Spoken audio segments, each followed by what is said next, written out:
Welcome back to part 2 of our journey. We're picking up exactly where we left off, diving straight back into the heart of the Querida story. Let's get back into it. Tortillas offering a coastal vibe with fresh toppings. Great textural contrast. But then we reach the masterpieces, the main plates. The narration really reaches a crescendo here at the majestic Plato de Birria, a bold celebration of Jalisco's soul. We encounter the QFC, a Querida fried chicken seasoned with secret spices. A great modern addition. And then the chilaquiles. Ah, a true staple. Yeah. An absolute marvel of timing. I am genuinely stuck on the physics of the chilaquiles. The guide describes them as crispy corn tortillas, lightly simmered in vibrant salsa verde roja or adobo. Right. And they reach this perfect tender crunch. But structurally, boiling a fried tortilla chip in liquid should just turn it into mush. What is the actual thermal window to get this right? It is incredibly narrow. What's happening here is localized hydration. When you use a truly authentic, deeply fried, nixtamalized corn tortilla, the starch structure is highly rigid due to a process called retrogradation. Retrogradation? Yeah, the starches have cooled and crystallized. Okay, so they have like an armor? Exactly. When you toss that rigid chip quickly in the hot salsa, the exterior absorbs just enough moisture to soften into that deeply flavorful, tender layer. But the inside stays dry. Because of the starch retrogradation, the liquid cannot instantly penetrate to the core. The center remains protected for a few crucial minutes, providing the crunch. Wow. But it's a fleeting phenomenon. If you wait 10 minutes to eat it, the environment reclaims the tortilla entirely, and it basically becomes a porridge. So it is a dish that demands your immediate attention. Completely. Speaking of demanding attention, we have to look at the ecosystem event, the Querida family platter. This is a massive communal feast designed for up to 10 people. It's huge. It is loaded with tacos, enchiladas, burritos, empanadas, flautas, tamales, beans, chips. It's just endless. If we look at this through our ecological lens, the family platter is essentially a thriving coral reef. A coral reef. I love that. It is. It's a dense, localized explosion of textures, heats, and flavors. And its primary function isn't just nutritional, it's sociological. Yeah. It is designed entirely around social, communal survival, reinforcing the idea that a true Mexican fiesta is shared, not experienced in isolation. It forces interaction. Exactly. But consuming all that rich collagen, heavy masa, and deep-fried starch brings up a physiological problem. Palate fatigue. Oh, absolutely. How do you survive a meal this heavy without tapping out? That brings us to the microclimates, the sides and sauces. Yes. Even the grandest mountains are shaped by the weather. These provide the sudden, essential shifts in temperature and texture needed to keep going. Because without these microclimates, the main dishes would be completely overwhelming. So let's look at the floor here, the sides. We have the esquites, sautéed sweet corn tossed with salty cheese, chili powder, and lime, tangy and smoky. Delicious. And the Mexican rice, which is toasted until golden before being simmered in a savory tomato broth. But I spot something here that feels, out of place. The Mexican fries. Ah, the fries. Golden potato wedges tossed in smoky chili seasoning, topped with queso, pico de gallo, and arbol sauce. In this deeply traditional landscape, I have to challenge you on this. Are French fries an invasive species? It's very easy to look at fries on a traditional menu and cry foul. Right. But I would argue they are a beautiful, naturalized adaptation. First off, potatoes are native to the Americas. But more importantly, Querida is executing a bold fusion here. By blanketing the potato wedges in their signature smoky chili, traditional queso, and complex arbol sauce, they have entirely assimilated the fry into the local ecosystem. They made it their own. Exactly. It's proof that this cuisine isn't frozen in time. It is constantly evolving and responding to what diners crave without losing its flavor identity. Consider my mind changed. Let's talk about the intense weather systems of this ecosystem, the sauces. The heat. The guide warns of the grilled jalapenos, blistered in a searing pan and marinated in soy sauce and lime juice. Then there is the arbol sauce, the punchiest house sauce made from dried chili de arbol, roasted tomatoes, and garlic. That one packs a punch. It really does. But I want to zero in on the martajada. It translates to a broken red salsa, traditionally ground in a molcajete, a volcanic stone mortar. Yes, the molcajete. Does grinding it in stone actually change the flavor compared to just, throwing it in a blender? It changes it entirely at a cellular level. Really? Yeah. A modern blender uses a sharp metal blade that cleanly slices through the cell walls of the tomatoes, onions, and chilies. It's efficient, Sure, but it leaves the flavor compounds somewhat isolated. Okay. A rough volcanic stone mortar doesn't slice, it crushes. It forcefully bursts the cell walls, mashing all the essential oils, enzymes, and juices together simultaneously. So you are physically forcing a chemical reaction that a blender blade avoids. Exactly. It creates a much deeper, more integrated flavor profile. And that broken texture forces you to chew the salsa slightly, releasing those flavors slowly on the palate. Incredible. We also have a velvety chipotle mayo blending rich mayonnaise with smoked jalapenos.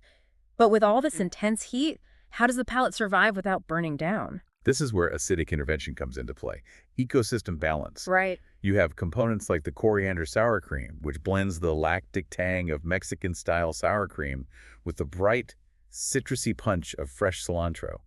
It basically acts as the ultimate palate fire extinguisher. A fire extinguisher. And equally important are the pickled onions. These are thin slivers of red onion marinated in lime juice and vinegar. So when you are eating that slow-cooked barbacoa where the collagen has melted into heavy gelatin, The sudden sharp acidity of the pickled onions cuts right through those heavy fats, it literally strips the fat from your tongue. ensuring total harmony and resetting the ecosystem for the next bite. Precisely. They are necessary evolutionary traits for surviving the meal. Amazing. Well, every grueling, magnificent expedition must eventually find an oasis. The final destination for sweet relief, hydration, and reflection. The drinks and desserts. The watering hole of the Querida guide. Exactly. Imagine pouring a glass of horchata. It's this creamy, cool, milk-like rice beverage infused with the warm, woody aroma of cinnamon and vanilla. It's so refreshing. Or reaching for the Jamaica, a traditional hibiscus tea. It is deep ruby red and provides a tart, astringent, almost cranberry-like relief. We also see Jarritos, the vibrant, bubbly Mexican sodas that have been a staple since 1950, and Café de Olla, brewed in an earthen clay pot with a spiced, sweet profile. The earthen pot really adds an earthy depth to the coffee. But I really want to talk about the Coca-Cola. The guide explicitly highlights Mexican Coca-Cola, noting it is sweetened entirely with cane sugar rather than the high-fructose corn syrup found in standard versions. Yes. Now, I've always felt Mexican Coke tastes cleaner. It's like drinking directly from a pure, unpolluted stream. Can you confirm what is actually happening chemically there? Absolutely. It comes down to how different sugars interact with your palate. High fructose corn syrup is composed of unbound fructose and glucose. Okay. It has a heavier mouthfeel and literally lingers on the taste receptors, creating a slightly cloying, syrupy finish. Cane sugar is sucrose. Your body has to break that bond down, but on the tongue, it provides a much sharper, cleaner sweetness that dissipates quickly. Which is exactly what you need. When you are eating heavily spiced, rich Mexican dishes, you want a crisp, clean finish to wash the palate, not a heavy syrup that coats it. Exactly.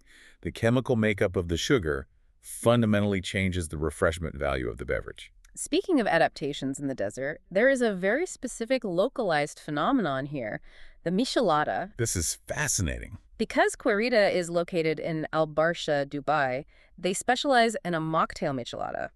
They utilize non-alcoholic hops or a sparkling base, and they mix it with petrolio. Petrolio. Yeah, a dark mix heavily featuring Maggi sauce and Worcestershire. This is a stunning display of inclusive adaptation. A traditional michelada relies on light beer, lime, and savory sauces. Right. By operating in a predominantly non-alcoholic environment, they didn't just abandon the dish, they adapted it. Right. The petrolio base is crucial here because Maggi and Worcestershire are packed with glutamates. Oh, they are pure umami. Right. They aggressively trigger the umami receptors on your tongue, providing the deep, savory weight that the alcohol would normally bring. It is an incredibly smart culinary workaround that maintains the authentic flair without compromise. We've hydrated, and now we reach the sweet discoveries. The final visual wonders, the churros. The classic. Shatter crisp pastry ribbons dusted in aromatic cinnamon sugar, served with a velvety chocolate dipping sauce. We have the tres leches, a sponge cake traditionally soaked in 3 milks, but Querida tops theirs with a signature banana cream sauce. Oh, that banana cream sounds amazing. And finally, the mangonadas. A sensory overload to finish the journey. It's a frozen mango slushy layered with chamoy and tagine. What exactly are those two components doing mechanically to the sweet mango? They're providing massive contrast. Chamoy is a sauce usually made from pickled stone fruit, chili, and lime. It provides a fermented fruity astringency. Okay. And tagine is a seasoning blend of mild chili peppers, lime, and crystallized citric acid. So you have the brain freeze cold of the sweet mango, instantly hit with fermented sourness, salt, and crystalline acid. Exactly. It wakes the palate up one final time before the meal ends. It's the ultimate refreshing finale. Well, with that, we have successfully traversed the entire landscape. Made. From the slow-cooked collagen of the native dishes, through the acidic awakening of the starters, over the brilliant masa architecture of the main plates, navigating the volcanic microclimates of the sauces, and finally resting at the sweet oasis. It is a beautifully curated journey, and it really reinforces the idea that Querida's menu isn't just a list of items. From the Lebanese shawarma spits evolving into pastor, to the ancient Mesoamerican nixtamalization keeping the tutopos crisp. Every dish is mapped out in spice, smoke, and science. It leaves you with a really provocative question to ponder, too. We often read menus as simple, transactional lists of what to eat. But what if we viewed every menu you ever handed as a historical document? A living record. Right. A living, edible record of human migration. If this Querida menu is a snapshot of cultural fusion and adaptation in 2026 Dubai, what will a traditional Mexican menu look like 100 years from now? That's a great question. Will today's modern adaptations, like swapping out beer for umami-rich petroleo and a mocktail michelada or tossing French fries in arbol sauce, eventually be considered ancient, untouchable traditions by the next generation? Food is never static. It's always migrating. Very true. The next time you open a menu, look past the prices and look for the history. Thanks for joining us on the expedition. Keep your eyes open, and we'll see you on the next deep dive.